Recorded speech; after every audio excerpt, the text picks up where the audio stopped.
విజయవాడ ఇంద్రకీలాద్రిపై జరగనున్న దసరా ఉత్సవాల ఏర్పాట్లను సమీక్షించారు ఏపీ దేవాదాయ శాఖ మంత్రి ఆనం రామనారాయణ రెడ్డి.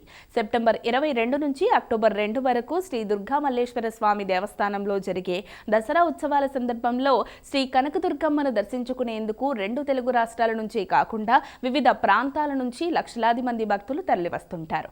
వారికి ఎలాంటి ఇబ్బందులు కలగకుండా రోజుకొక అలంకారంలో ఉండే అమ్మవారి దర్శనానికి జరుగుతున్న ఏర్పాట్లను మంత్రి సమీక్షించారు.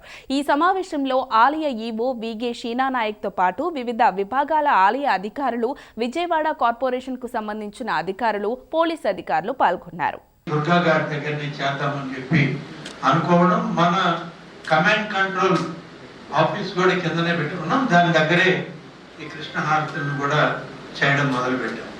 చాలా మంచి రెస్పాన్స్ వచ్చింది పబ్లిక్ నుంచి కూడా. అందరూ కూడా దీన్ని బాగా అప్రిషియేట్ చేశారు. సీఎం గారు ఇక్కడ దీన్ని కంటిన్యూ చేయాలి అని చెప్పి డైరెక్షన్ కూడా ఇచ్చారు.